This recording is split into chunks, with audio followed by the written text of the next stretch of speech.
I know many of you have been waiting on me to give my commentary about this situation that happened in North Carolina about a week ago. And y'all were probably wondering, am I ever going to talk about it? Would I talk about it? Or is he might not just talk about it at all?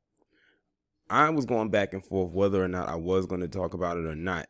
But you know what? Now thinking about it, I'm glad that I waited and sat on this for a little bit to see what else would unfold. And it's a good thing that I did because so much has come out about this story that I would have to constantly do update after update after update. And I still might have to even after this because more stuff just continues to come out about this story. But this is going to lead into a larger discussion that other black YouTubers have touched on, or just people online have been saying. So in case y'all been living under a rock, about a week or so ago, probably over a week by now, there was an incident that involved this little boy whose name is Cannon Hennett and this guy right here whose name is Darius Sessoms. And this happened in North Carolina, where this little boy was on his bike and then he just ended up dead in front of this guy's yard. At least that's what they're saying. And they're saying that this guy just walked outside and shot this boy in the head, like for no reason. At least that's what the initial statements were. But then when they dug a little bit deeper, it's like, okay, there's definitely more to this and something's just not adding up.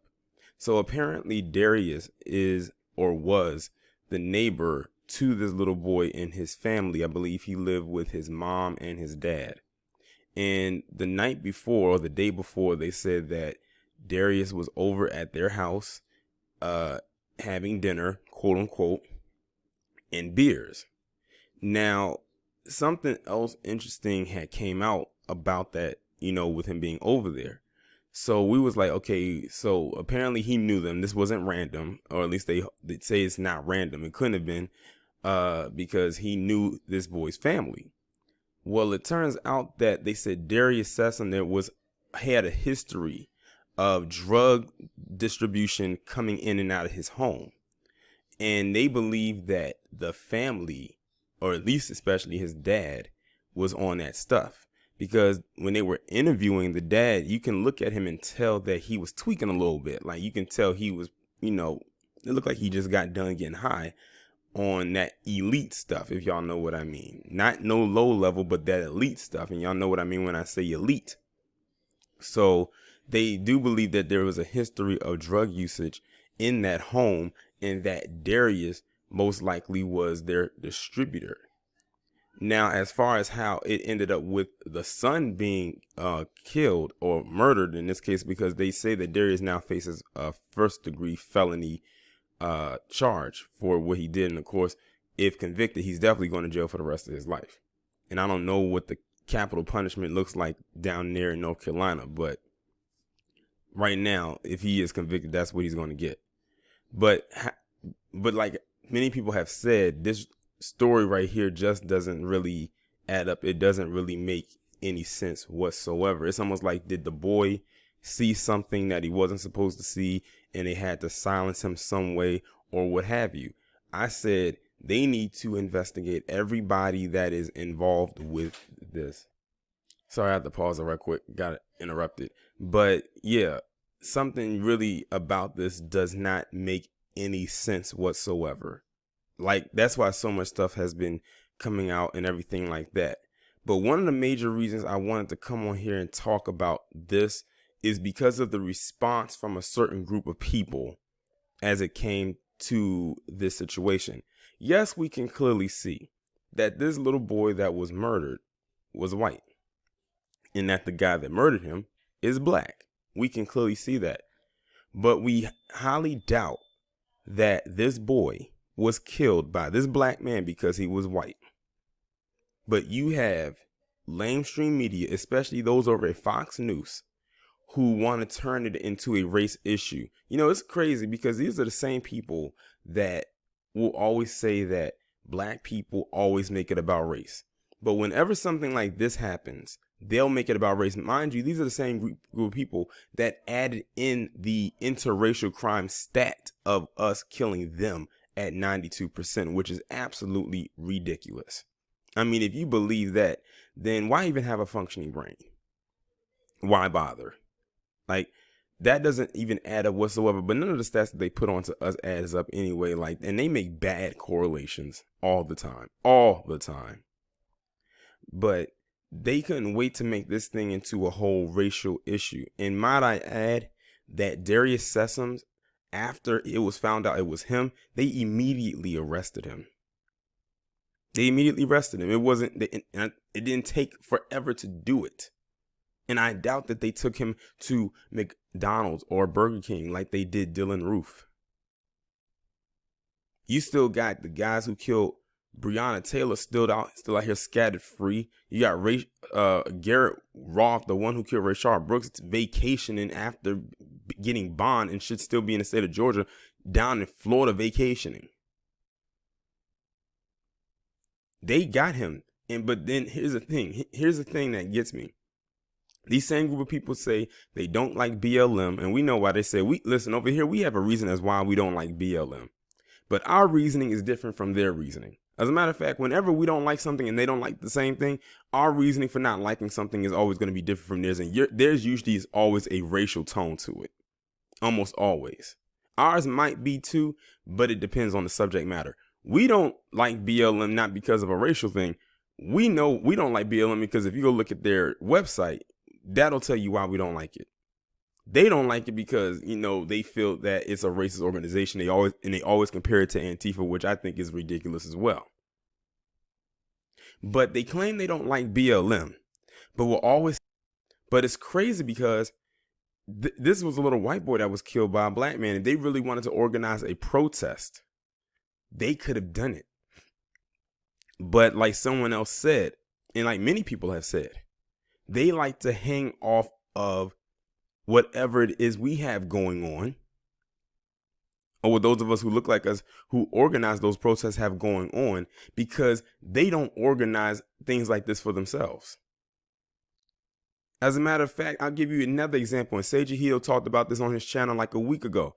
If y'all didn't hear, I believe it was in Arizona, where this white guy had the police called on him by his neighbors because him and his wife, I think, were playing a game. I think they were playing Crash Bandicoot. I think that's what somebody said. And, they were making noise. When you play video games, you get into the moment. You make noise because you're in the moment.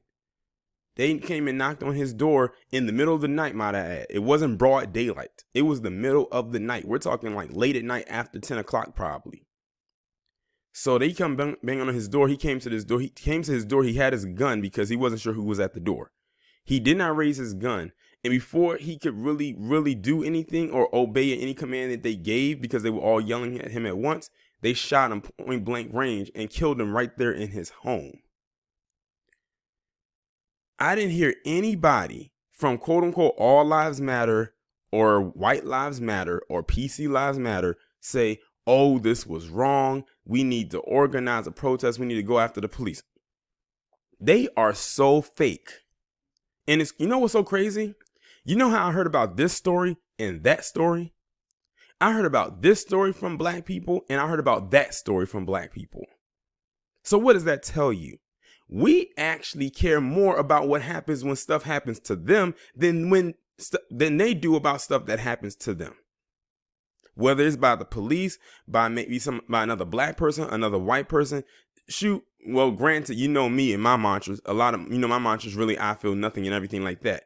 But the point of the matter is, we'll speak up on it a lot faster, depending on what tone we use it in, than they do. And when they do decide to speak up on it, it's usually late to the party, and they're looking for us or other groups to organize something for them, so they can hang off of it. Because Blue Lives Matter is a fail.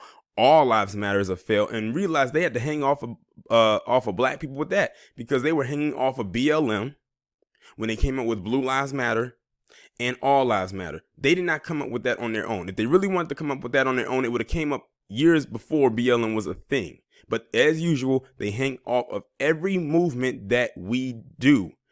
Despite how we feel about BLM, they bit off of that. Just like every other movement, every single time. It never fails. And not enough people call that out. But they claim they don't like these groups, though. Now, I'm not going to say it's not all of them, because it is a mixture of white people out there who are protesting, whether they're bored or whether they actually genuinely want to be there.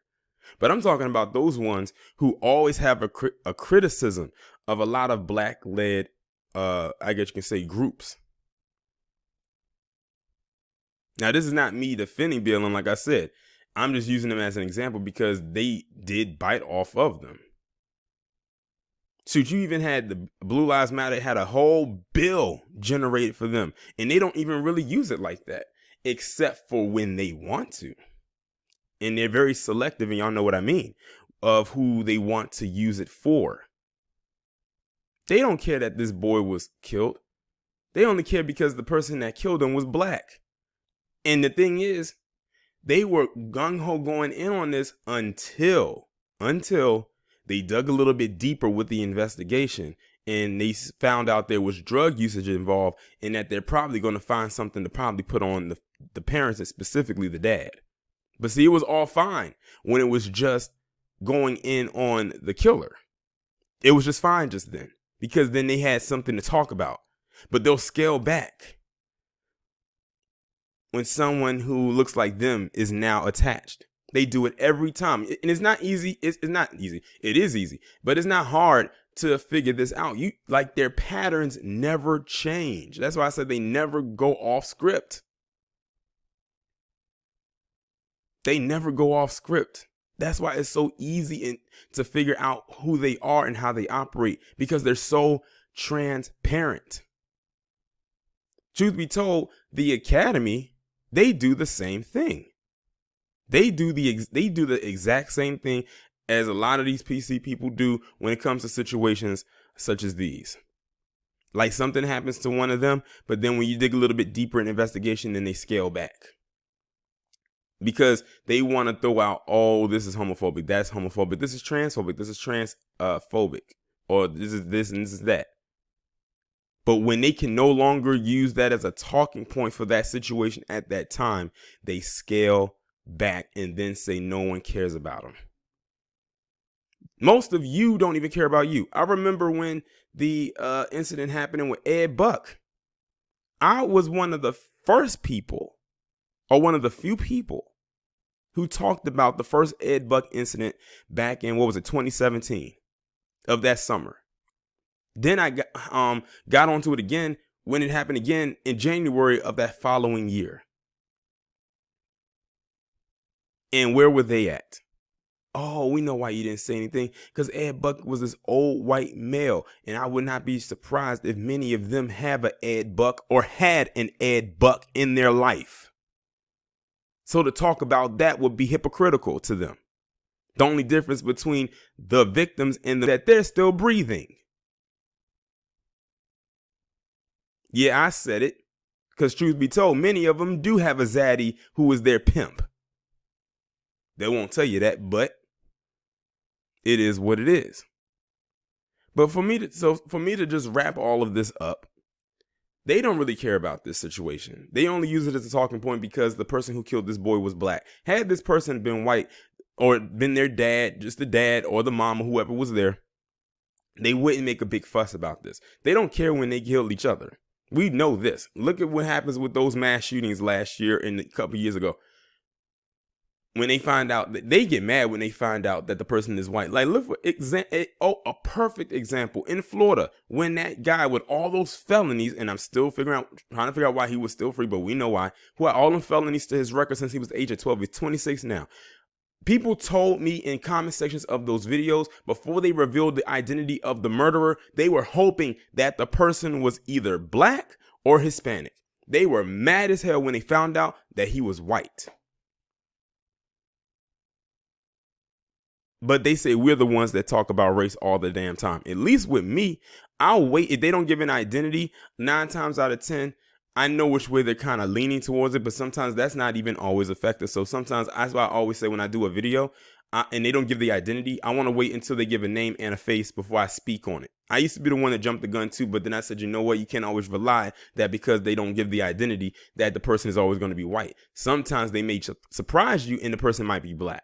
So that's why I always say wait until the identity is revealed. But they all jumped in that comment section, in various comment sections of various videos about that before the identity was revealed that he was white, that they thought he was black or Hispanic, because that's what they wanted. So when they found out he was white, they didn't talk about it anymore. Regular, everyday white people, average Joe, average Jane, plain Jane, whatever you want to call her, and mainstream media stopped talking about it. Notice you do not hear about that story anymore. And that story is not even a month old. It's still relatively fresh. But if it was anything else or anyone else, they would drag that story. That's what they want to do with this one. But see, I don't think it's going to work, because I think it's more involvement than just this guy. So they're going to scale back some more. They are so easy to read. It's not even funny. More black people, that's why they say you have to know you're open and you have to know how they think. You have to know how they operate. It's very easy. That's why it's so easy for me to call out a lot of stuff before it actually happens, because it's a repetitive thing. It rarely ever changes. The only thing I didn't see coming, but many of us didn't see coming, was this virus. But then again, like I said, who really saw it coming? Except for the people that were behind it. But that's another story for another day. But that's really all I have to say pertaining to this. I think I got all my points out that I wanted to convey with this. But I don't expect them to really harp onto this outside of them trying to make it a racial issue, when this definitely and clearly wasn't one. I'm telling you right now, this guy did not kill this boy because he was black. The only thing we know so far is that, yes, he killed him. Now it's time to figure out why he did it. And I'm willing to bet it's going to be more involved than just him.